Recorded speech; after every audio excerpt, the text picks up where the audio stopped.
Today's episode of the Jesus Calling podcast is brought to you by James Avery Jewelry. Christmas gifts for everyone on your list. JamesAvery.com. I think I am more connected now to the suffering Christ than I ever was before, and it helps me relate to suffering people in a way that's compassionate instead of judgmental or corrective or prescriptive. If only you could get yourself out of this thing. And now I realize, man, God does his best work inside of our hardest moments. He was built for this. I was not. I think I was created for a garden, but he was built for battle, and he shows up in it. Welcome to the Jesus Calling podcast. Today's guests are author and pastor Beau Stern and therapist Justine Froelker. In each of their lives, Beau and Justine have walked dark roads filled with grief and lost hope. As each traveled through a long season of sadness, they encountered loneliness, even when surrounded by joy and other people. Today, Beau and Justine tell us how God gave them the strength to face life during and in the aftermath of their personal heartaches. Up first is Beau Stern. Beau had a happy home filled with 4 children, lots of friends, and a loving church family. After 2 decades of marriage, her husband Steve's health gradually began to deteriorate, and they came to learn he was battling the first signs of ALS. In her book, When Holidays Hurt, Beau recalls how painful and disorienting the Christmas season was during Steve's illness, and how she wrestled with the notion of how to hold sadness and joy in her heart during the holidays. My name is Beau Stern, and I am a pastor and author in Bend, Oregon, actually, and I wrote a book for those whose holidays are very difficult. I am an Oregon girl, born and bred, and I've lived in Oregon most of my life, and my family were amazing, still are amazing. My parents are the most amazing people, raised me loving and knowing Jesus, and just built to follow him and pursue him. And then I met my husband in Bible college, and we got married in the 80s, and then we had 4 kids and made our home here in Bend. We had always wanted to live here, and we ended up here and got jobs in our church here.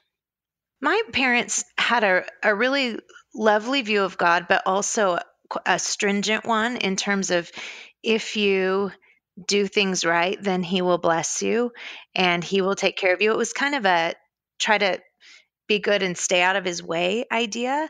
And but I did have this close friendship with God. I remember being really little and knowing he was with me, and my parents did a great job teaching me that.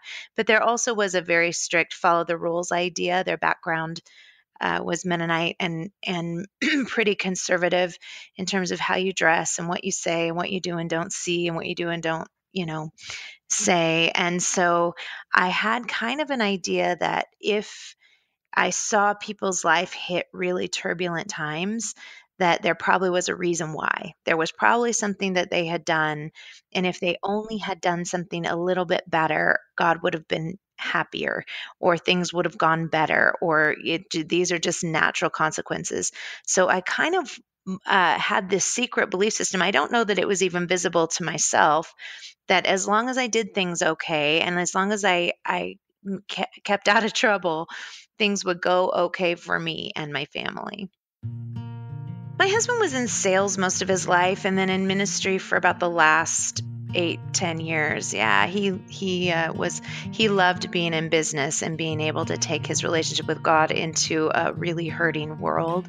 And we both went to Portland Bible College, and we really hated each other, like passionately disliked each other. And he would disagree with me about that, I think. But I really felt strong dislike for him. And then something changed in our relationship my second year there, and we very quickly fell in love. And it was that idea of like hate isn't the opposite of love, like disregard is the opposite. So we had this strong passion, and we started dating, and we're gone. Like we were gone in 6 weeks or so. And then we got married about 8 months later and settled into the church that was a part of our Bible college community. So we had kind of our little community of people who had also gone to college with us and gotten married with us. And then we all had babies together, and it was really lovely. We've been married 25 years. He was 48, and we had been married a while, and he started to just he was losing weight, and had been working out a lot, and so I thought that was probably it. And then one day he came home and said, "My golf swing is 40 yards short. There is something off."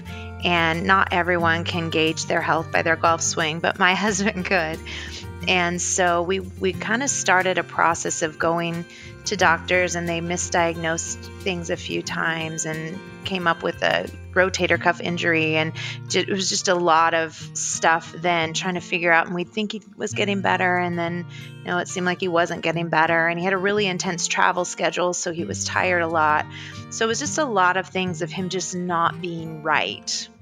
So we went to a neurologist in September of 2010, and he said then the first time, said the words, "I think this might be a motor neuron disease." And then it took 5 months. ALS is very difficult to diagnose, and there aren't any tests that show you have it. There are just kind of tests that eliminate everything else. So it took us another 5 months until about February when he got the official diagnosis of ALS, or Lou Gehrig's disease. We have 4 kids at this point, and our youngest is 11. And we just were looking at, I remember the first day we sat on our couch and we just cried together, and we held hands, and we just said, we are lashed to the altar of God's purpose. We have given ourselves to the purpose of God. And so wherever that road takes us, we want to go there. And we want our kids to see that we're able to walk difficult roads with joy. And so at that point, that was probably our biggest area of need, was just feeling like, what is going to happen to our kids watching their dad go through this process. ALS is 100% fatal, and the process is very difficult as the person is paralyzed slowly until just their eyes and brain function.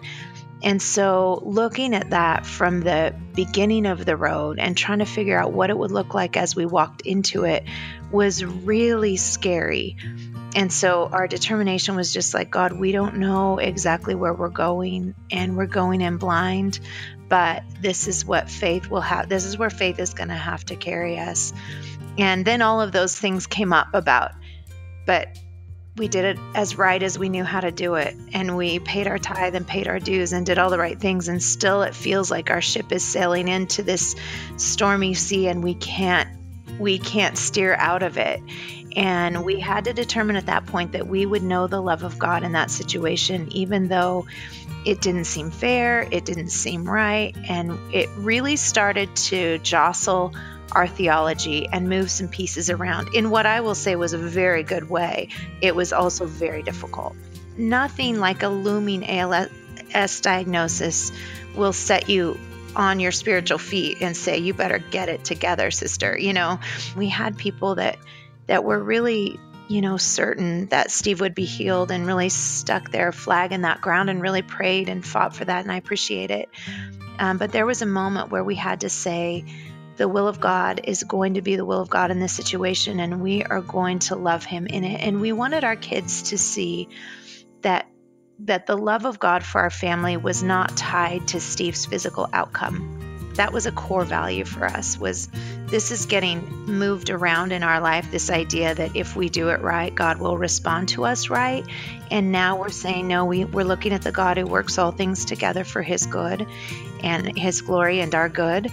But we really wanted our kids to see that God loved us no matter what, and to be certain in that. Our theology was set, and we were serving him no matter what, and we knew it, but theirs was not. And so we wanted them to know that God was in this, and he was in our suffering as much as he had ever been in our successes. Paul said it's through much suffering that we enter the kingdom. And I do think that there is something about suffering that brings us closer to God.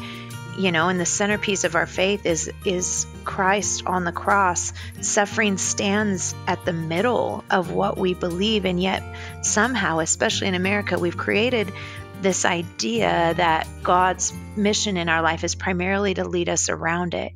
And I think I don't believe in that God anymore. Steve's progression of the disease was moderate. It felt like he would lose an ability overnight. but really it had been a slow, steady, motor neurons die because they think they're not necessary, and then slowly your muscles just give up, they atrophy. So first, his was really centered in his neck and shoulders. So first he lost his ability to hold his head up, and then his hands started to go, and then we had to start feeding him, and then he started choking on the food, and eventually he got a feeding tube because he couldn't swallow, and he just became trapped. And his spirit was really strong. He was incredible. He fought that battle with so much honor, but it was hard to watch. And sometimes in the process, I was his full-time caregiver until about probably 5 months before he died. Then we hired a couple of people to help. But sometimes I remember getting up and getting with my journal and just telling Jesus, you got the wrong girl. I'm not enough for this. I can't emotionally watch the man I love die like this. And I can't handle the demands of this disease.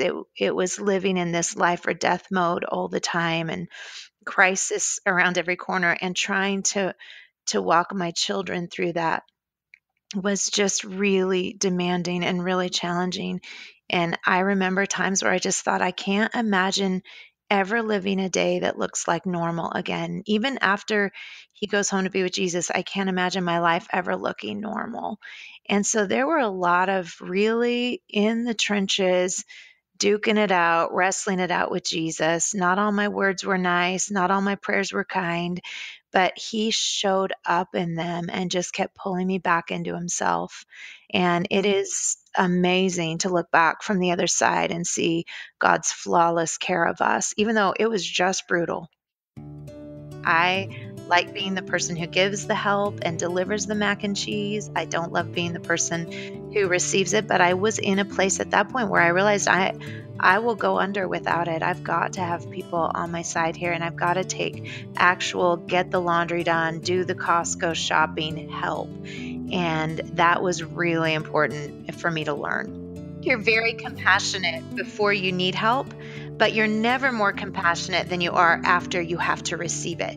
You just understand better what people are going through when you've gone through something fierce, and you're able to meet their needs, I think, in a much more nuanced way. And I don't think I realized before how I was so afraid of saying the wrong thing that I just was paralyzed from being able to give emotional support. I just didn't feel like I had the credibility. And I didn't even realize I had disqualified myself from talking with people who were suffering, but I had. And now I still don't know the right thing to say, but I innately feel like at least I understand how it feels to hurt desperately.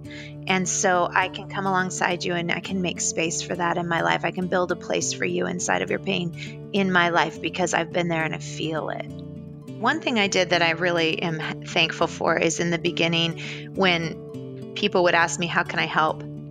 I would say, you know what? Will you just take on this kid? Will you take on Josiah and just pray for him? You don't need to pray for my family. You don't need to pray for Steve. Will you just be Josiah's prayer person and just tackle that? And I did that for all of my kids with different people. And so that gave me a lot of peace to know that I had some really strong prayer people on guard for each one of my children. And they took that seriously, man. Those people, I think they weren't all women. Most of them were women, but they fought hard for my kids on their battlefield. And that was really good for me because I had to deal with the flesh and blood of it. I had to deal with the logistics and the hurt hearts, but other people who could just pray, that was really a comfort to me. I found that there were certain books that helped me, and this is interesting, but helped me specifically at nighttime. Nighttime was really difficult for me, both before Steve died and after. And so I bought the Jesus Calling edition that was morning and night. And honestly, when you're going through grief, you really don't have the capacity to read long, at least I didn't. I tried to read Grief Observed by C.S. Lewis, and I couldn't do it until years after my battle.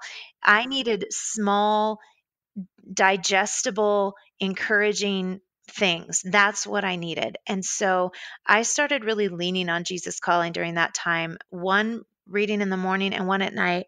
And I was just amazed at how often it spoke directly into my pain and or spoke directly into my fear about the future or my worry for the day. And so I leaned hard on that, and it is my go-to gift for people who are going through hard times, is that particular morning and night edition where they can just get little bits of hope and believe that they're not alone and that Jesus sees them in that moment. And so it was a real gift to me during that time. And I also made sure that my kids knew that they could say anything to someone else. They needed to have someone else in their life. They could say anything to me, but they needed to have people they could talk to, who they could say things that they wouldn't want to say to me or Steve, that were too hard for us to hear. And that was important, that they had people to go to that they trusted and that we trusted would lead them back to God in it all. And then I just tried to be available to them. And honestly, I did that imperfectly, but I tried to just be available and open. Steve wasn't able to be, he was just not strong. He was losing so much of his just energy and ability to speak that he just couldn't be there for them in the same way. He was always there. But I just tried to have lots and lots of conversations, which I think is what parenting is. It's one long conversation. Thanksgiving of 2014, Steve had taken a real turn, and we went on hospice. And I can't say enough about how beautiful hospice was for us. But the doctor had given him 2 months. And my daughter, my oldest daughter, Whitney, announced at Thanksgiving that they were expecting their second baby. And Steve looked at her and he asked, "When are you due?" And she said, "July." And he said, "Well, that's my new goal then." And we all kind of looked at each other like, oh, we didn't expect him to make it through Christmas. And so on July 6, 2015, Whitney had our grandbaby Phineas Brave, and they raced from the hospital to get that baby into Steve's arms. And Steve was beginning transition at that time, and we knew it. And we propped that baby up, and Steve prayed and just wept over him and dedicated him to Jesus. And it was like a Simeon moment where it was like those two, little Finn helpless and Steve helpless, kind of high-fived on their way through to their next destinations. And it was beautiful and wonderful. And as soon as Steve met Finn, he for sure began the process of going home.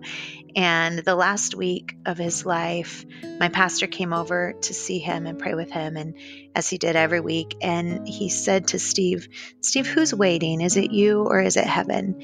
And Steve said, "Well, Josiah, who's our youngest son, Josiah has a driving test this week, and I don't want him to feel pressured with me dying. And Tess, who's our third daughter, is on a road trip, and it's not kind to leave while someone you love is gone."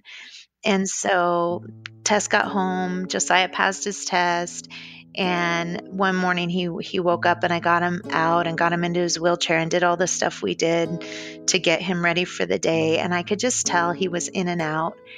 And then he went into distress at about 11 a.m. that morning, and we had a caregiver here, and she called me into the room, and it just happened that all my kids were here and home. And I had been for 4 years saving his life, like going into rescue mode. And I knew this was it. And it was so hard to hold that part back. But I felt God just say, "Help him home." So I just leaned in close to him in his wheelchair, and I started telling him all the things that he had meant to us and the way he had lived his life that was so beautifully, and all he had accomplished. And I told him about 20 times, "You're about to get the best meal of your life," because he hadn't eaten real food in 20 months. And we talked to him about who he would see. And then about 25 minutes later, he flew away home, and I fell at his feet in his wheelchair and just sobbed out my gratitude to Jesus for the gift of him in my life. And I felt that probably Steve was doing exactly the same thing at exactly the same time, just so grateful to Jesus. I can't tell you how I asked a lot of why God in the process, but not in that moment. In that moment when Steve went home, there was no why God was this so bad. It was almost like, why God were you so, so good to me? And so that was the process for him. And it was really difficult, but really lovely. I didn't start writing a book. I just started journaling my way through our first Christmas. It was so hard, and I felt so disoriented. Like the holidays had always been a point of orientation for me. This is when we all come back together. This is when all the things go well. This is when the house looks pretty. And all of a sudden, I got into this holiday season where everything just felt a kilter. Everything felt off base. And I realized, like, I had this little meltdown in Target one day. They started playing holiday music, and I'm there in the Lego aisle, just like having this little, I can't do it. And I had to just go home, and I sat down with my Bible and the Christmas story, and I looked at the Christmas story through really fresh eyes, and I realized this was not an easy story. This was not American perfection. This was hard. This was an unwed pregnancy. This was a tough situation. They're traveling, they're going to pay taxes. I mean, there's so many things about the Christmas story that are so relatable and so not worthy of a Target ad. And I really started leaning into that. And so every day that Christmas season, I read the Christmas story in a different translation and a different gospel. And like even the Christmas story that says just the word became flesh and dwelt among us. What did that mean? What did that look like? And I started to try to pull out from that all the ways that I knew I still fit inside Christmas. My story still fits inside of this story. I'm not disqualified just because I cry when I get a Christmas tree. Things don't have to be relentlessly happy or unbearably sad. They can be both. And letting those things dance together was a really important thing. And what was interesting to me about hearing from readers was that some of the saddest stories I heard weren't very dramatic on the surface. They were more long years of disappointment, Christmas still without the spouse they hoped they'd have, or Christmas still without a child they hope they have, or Christmas still without enough money, struggling to make ends meet, and feeling like my Christmas is never going to look like I thought. I think Christmas is sort of a milepost in our year where we kind of come back together and say, how are we doing this year? What does life look like this year? Next year will be better or whatever. And for people dealing with long stretches of disappointment, Christmas is a real bummer. It's real hard. And so listening to stories and seeing people start to get this glimmer of what if, even though I think I lack the resources I need emotionally or physically, what if even then I might be willing to give something out? I might be willing to release a little bit of my compassion or my grace or my money or my gifts or my food and let someone who's hurting more than I am into my life. What might happen then? And that was really beautiful to watch. People who were in deep seasons of pain begin to get a heart for other people in pain and start to reach out and start to see some joy come into their sorrow. Again, it's not joy that replaces sorrow, but it is joy that stands alone and does give you a respite in the middle of the kind of this unrelenting grief that happens at this time of year. So we brought some lovely additions into our family. That doesn't make us miss Steve more, but these are just beautiful people that have come into our group of relationship since then, and being able to see them as beautiful. It's not that we traded Finn for Steve, but we're so glad we have Finn, and it's lovely to see that happen. And now I would say we just went through Thanksgiving, my family and I would say it was our best Thanksgiving ever. It was just beautiful. It was amazing. We were with friends and family, and we were able to remember Steve with so much love and be so happy for him, and be able to see our future fresh. And I think that's one of the things I love to tell people who are in a battle is there is hope on the other side. Again, not that there will be life without pain, but that there will be beauty in your pain. And so it's really been a lovely season. We try to really make a big deal about his birthday. We have the grand boys send balloons up, and we have his favorite cake, which none of us like, but we laugh so hard every time we eat it because we're just like, it's this weird, like, pudding cake that you get at the grocery store. It's like $4, and he loved it, and none of us like it, and we just laugh, and we're like, this is what he loved.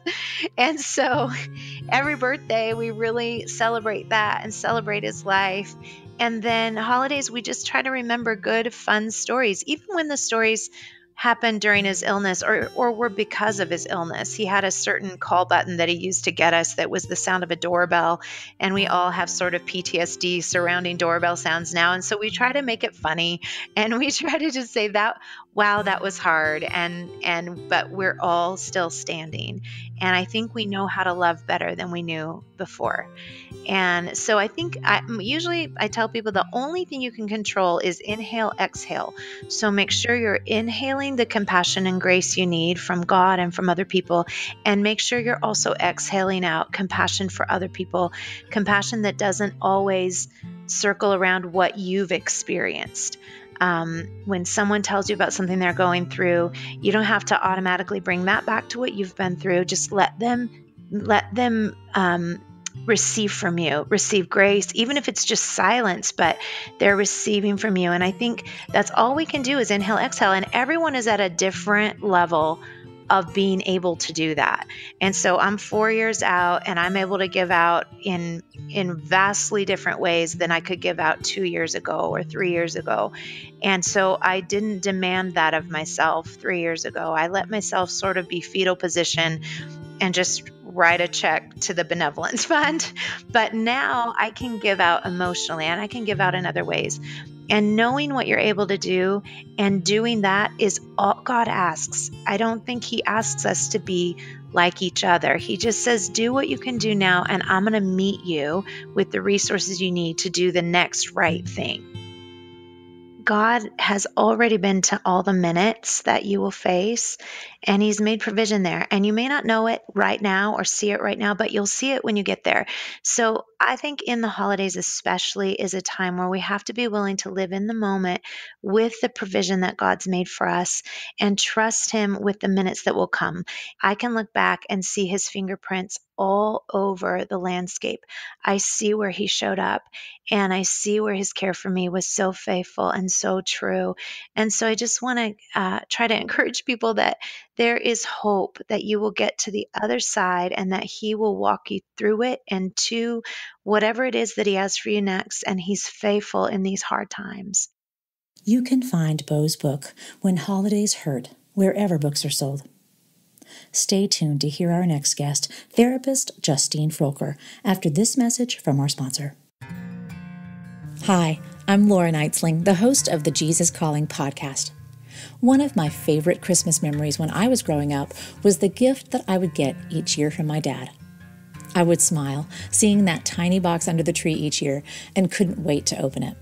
Removing the Christmas paper and opening that little coral box, I would always find a treasure, a piece of jewelry that was special, picked out by my dad for me, from James Avery Artisan Jewelry. I cherish those pieces even today. Gifts from James Avery help tell your story, one that you and your loved ones will remember for years to come. Bring a smile to the face of those you love this Christmas with a special piece of jewelry from James Avery. This Christmas, that's the kind of smile I'm looking forward to. James Avery Artisan Jewelry can be found in their stores, in many Dillard's locations, and online at jamesavery.com. Our next guest is therapist and writer Justine Froelker. As Justine has grown closer to God and studied with shame and vulnerability researcher Dr. Brené Brown, she has learned how to share her painful journey so she can help others. After a happy, healthy childhood, 11-year-old Justine began to feel crushing, chronic pain. After a series of misdiagnoses, multiple surgeries, and 6 months in a full-body cast, Justine felt like no one could relate to her and the immense pain she had gone through. She once again found this chasm between her and others as she struggled with infertility, all the while witnessing her friends' growing families. In an unlikely encounter with God on Christmas Eve, she realized He had been with her during every painful step of her journey, and He had great plans for her, though they might look different than Justine's own plan for her life. I am Justine Froelker, and I grew up in a small town in Iowa with no stoplight, and kindergarten through 12th grade in one building. And I milked cows as a job in high school, which most people can never believe, but I did. It paid really well. And I grew up in a family with one sister, and we grew up with faith and not religion. And it definitely wasn't Jesus, despite going through some really, really difficult times. And so I was a dancer growing up. I'd always wanted to be a dancer. I was going to go to the University of Iowa to study dance. And then around age 11, I started to have a little bit of pain, actually quite a bit of pain. And we started going to doctors, and no one could really figure out what was going on. And I was still dancing because no one told me to stop dancing. And around 11 is when I really could not even hardly walk. And so we went to Mayo Clinic. After 2 very painful procedures, one being that they put cameras in my hip joints while I was awake. They put us in a small little exam room and said the words conversion hysteria and said that I was going to go have to see another doctor. And then at that time, they escorted my dad and I out of the room and kind of put my mom back in the exam room and said, "You're making her dance. Her brain is making up the pain psychosomatically. There's nothing wrong. She needs to go see a psychologist." And my mom came out of the room, and I was like, what's conversion hysteria? And she was, "They think you're crazy. We're going to go see a psychologist." That was a really defining moment for me. That perhaps that was a moment that I started this story in my head that I'm alone and no one can help me. And I mean, God wasn't even on the table, because we didn't have that kind of faith. And then I had a misdiagnosis that was like a tumor that was quickly ruled out. And then my next misdiagnosis was fibromyalgia. And so one of those next whispers from God, even though I would never have said that, or my family never would have said that back then, was a specialist was coming through our small, the nearest city. And it took her 4 hours to go through all of my charts. And she walked out into the waiting room and said, "Have you ever heard spondylosis or spondylolisthesis?" And none of my family, we had not heard those terms. And she goes, "They're all over your charts. Those terms are in almost every doctor's." And she goes, "You have a broken back. There's 2 cracks on L5. You need surgery immediately. It's the worst slippage. The vertebra was a grade 4 slippage." And she held up an x-ray and she said, "This is a year-old x-ray from a chiropractor. It's right there." And I had an answer. So 2 weeks later, I had my first back surgery, and I was in the hospital for 8 days. Then I spent 6 months in a body cast. And that was August 25th of 1994. So I just had my 24-year anniversary, right? Yeah. And so before my freshman year of high school. So 3 years after my first back surgery, I tried to go back to dance, and I tried to specifically go back out for track. And I couldn't run. I was like, something doesn't feel right. So that was enough for them to take an MRI versus a X-ray. And that's when they found that I was the 10% that the surgery didn't take. So they repeated the exact same surgery. They put me in a body brace this time. So it wasn't a 30-pound plaster cast, but it was still from my chin to my knees. And I still couldn't bend. I was either lying down flat or standing up. And this was the summer before my senior year of high school.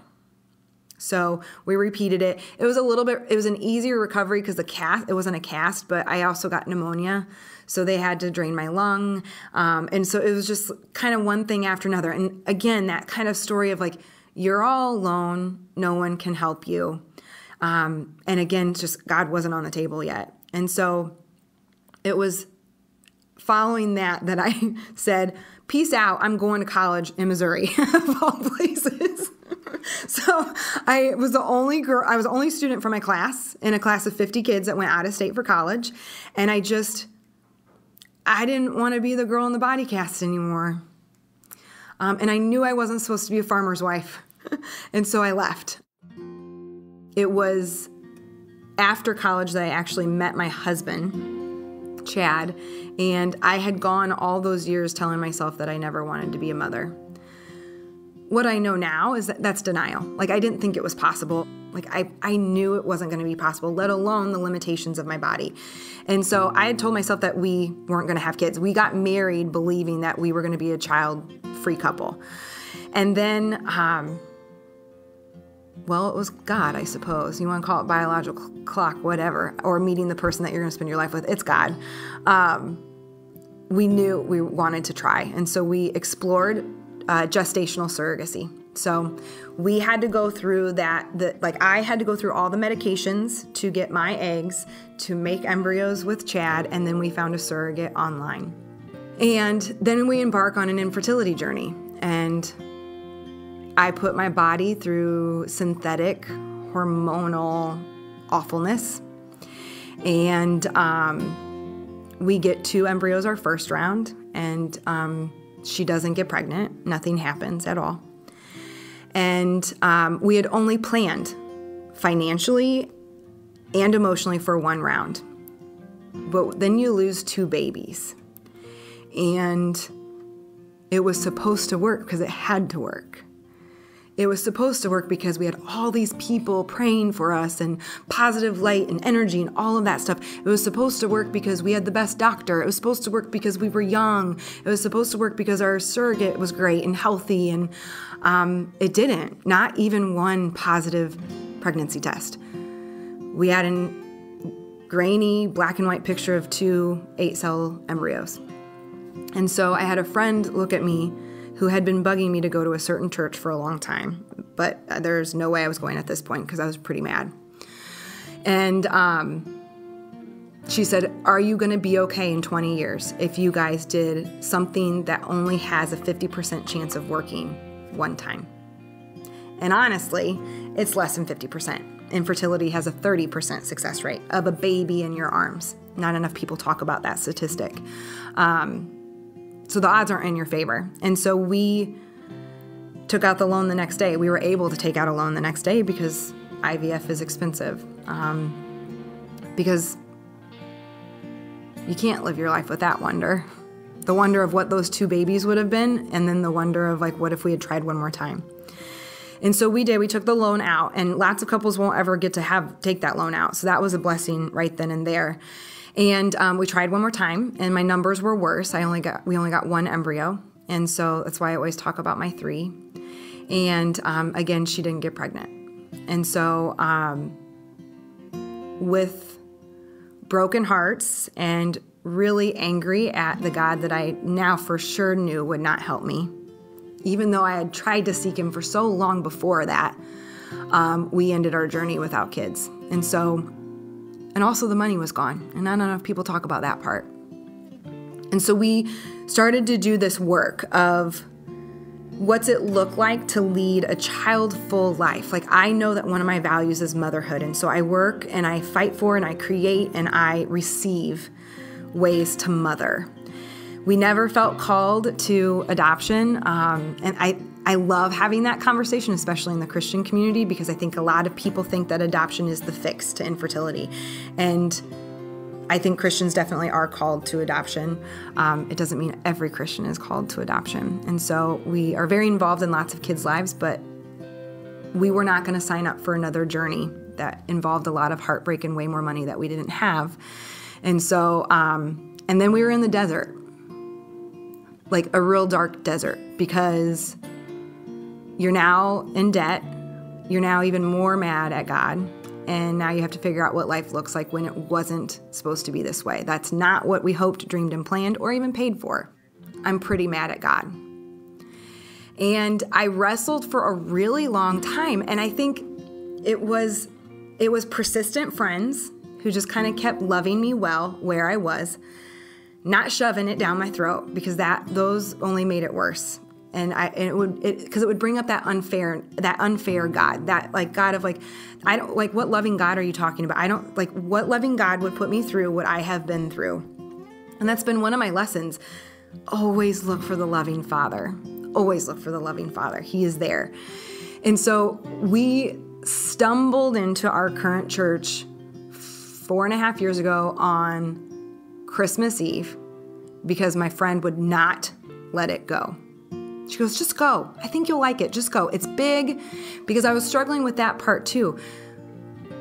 For couples who are struggling to have babies, and especially those that end the journey without children, church can be tough, especially smaller churches that still bring kids up to the front. Or child dedication days where couples like us are never mentioned. It's just tough. Or where even your pastor asks the dreaded question, like, why don't you just adopt? That should fix it. So it was, I was not going to go back in the doors. And so I don't know, God got me there.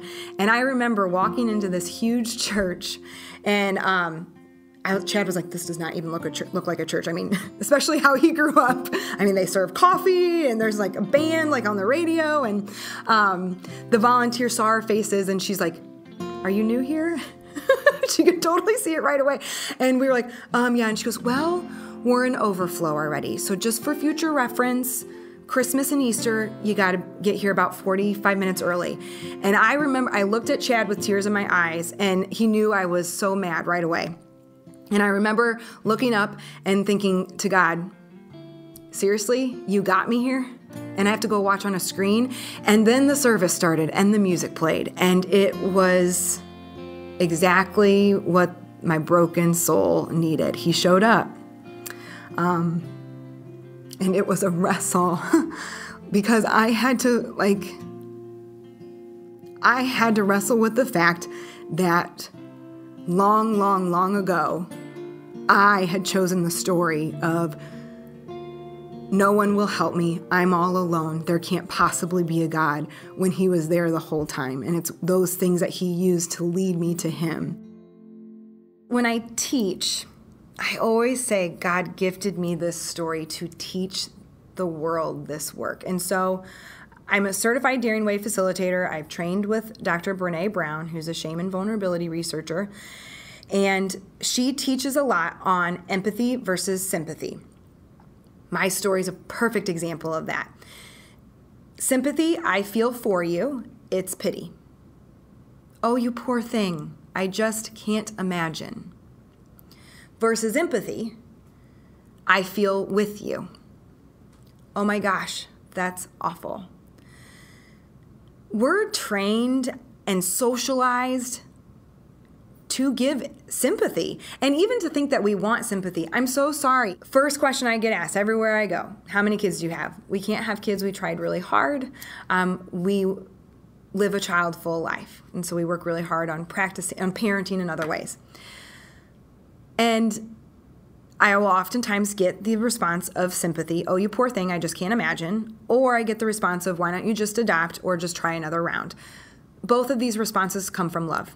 They do. They're not malicious. People are human. They are flawed. They come from curiosity and love. And I'm an advocate, so I will teach. And I will say, what would it be like for you to say, that's just really hard, or that sucks?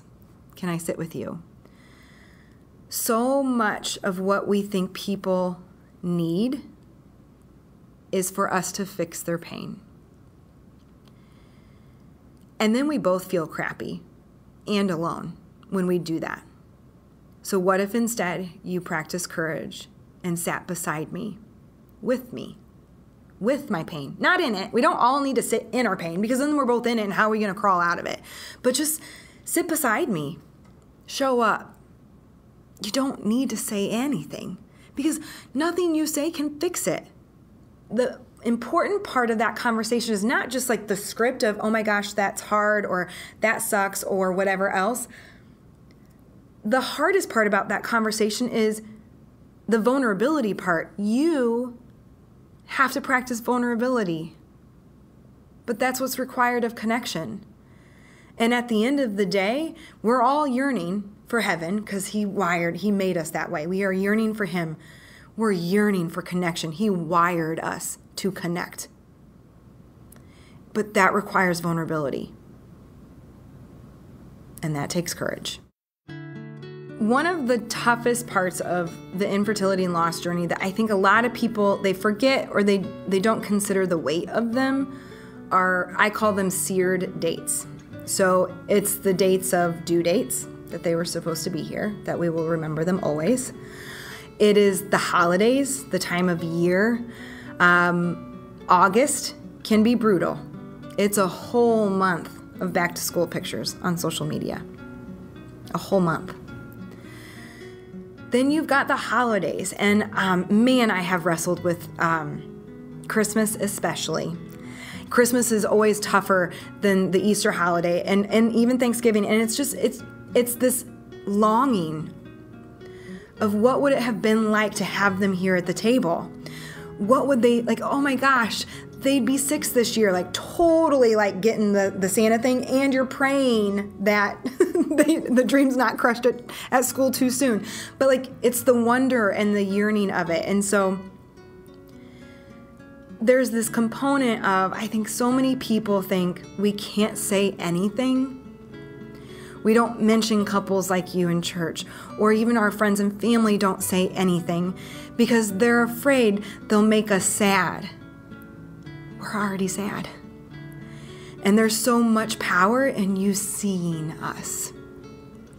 And so, and I'll never, ever forget, it was Mother's Day this year. For the first time, my pastor mentioned couples who were struggling to conceive. And I emailed them and I thanked them. Show up. Be willing to say the hard parts, which is just like, I'm just thinking about you. I know that this time of year can be tough. That's it. Show up. You don't need to fix it. You don't need to make it better. It's also my job to ask for what I want and need, and to set boundaries with my friends and family. Like once some of our best friends have 3 boys, they know I want to be invited to everything.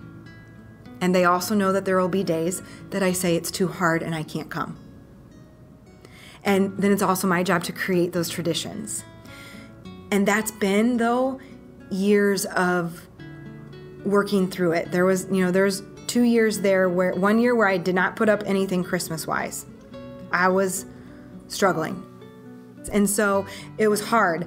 And I had to give myself permission to yearn and long and create these new things that are still such a gift, and to not apologize for them, and to receive what other people were trying to gift me too in their traditions, and that they're not mutually exclusive. They're both. So this is my first Jesus calling, and I didn't even write in it. And my mother-in-law got this for me when I was exploring, and it's been read through at least 3 times, probably 4 times every day, obviously. And it's funny, I don't mark up my Jesus calling. I will mark up my other books of hers. I don't mark up this one. And I guess that's because it was with me from the beginning. And I mean, it will be on my nightstand till the end, most likely. And I gift it to everybody. November 29th. Let me infuse my peace into your innermost being. As you sit quietly in the light of my presence, you can sense peace growing within you. This is not something that you accomplish through self-discipline and willpower. It is opening yourself to receive my blessing. In this age of independence, people find it hard to acknowledge their neediness. However, I have taken you along a path that has highlighted your need for me, placing you in situations where your strengths were irrelevant and your weaknesses were glaringly evident. Through the arity of these desert marches, I have drawn you closer and closer to myself. You have discovered flowers of peace blossoming in the most desolate places. You have learned to thank me for hard times and difficult journeys, trusting that through them, I accomplish my best work. You have realized that needing me is the key to knowing me intimately, which is the gift above all gifts. And it's been interesting. The more I've been sharing my faith walk publicly, I thought I would be talking to new believers or people who had not yet believed, and I'm actually reaching so many believers who are stuck and who have lost their faith. And I think it's because I'm giving them permission to wrestle and struggle and to get curious and wonder and this awe again. And that's huge in the Christmas season, for sure. This wonder of like this God that entered the story in this most vulnerable way for us. She helps us get curious about who he was by how he writes through her. And so I think that's what helped me along the way. When I was prepping for my first TED Talk, I was really struggling with delivering a joke in it. And my TED coach was so frustrated with me because I couldn't. She goes, I can still feel bitterness and pain. And my coach, Cassandra, was like, what's stopping you? And it came back to that, this isn't fair. Where is the loving Father? That unfairness, the victim mindset, the hard parts. And she goes, there's the block. Like, it's not fair. You're holding on to that victim mindset. And she's like, I need you to take a whole day off of your TED Talk. And I said, absolutely not. Like, we're 2 weeks out of a TED Talk. And my coach required 200 rehearsals. And so I was like, I can't take a day off. And she goes, you're going to take a day off. And I want you to listen to your worship music. I want you to walk the dogs. I want you to, you are not to rehearse this TED Talk. And of course, walking the dogs, I'm listening to my worship music, and Crowder, How He Loves Us comes on. And I don't hear God audibly. I oftentimes have that argument with him. I would like a very crystal clear text message from you, with no tone, really clear. Tell me some clarity. But he was so clearly, and this is usually when he smacks me upside the head, don't ever question my fairness. And it was a defining moment in my faith walk since finding him, or receiving him really is what it was.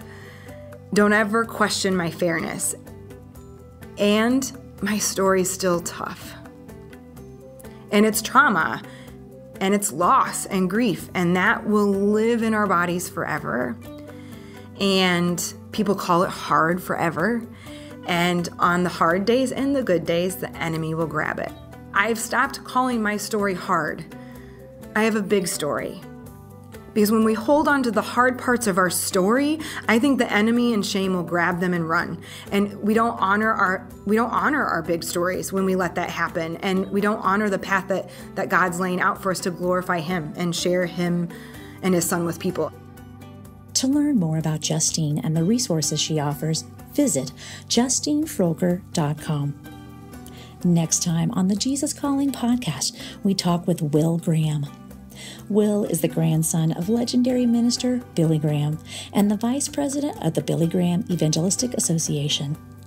Though he grew up experiencing the legacy of his grandfather, Will was given freedom to follow any path he chose.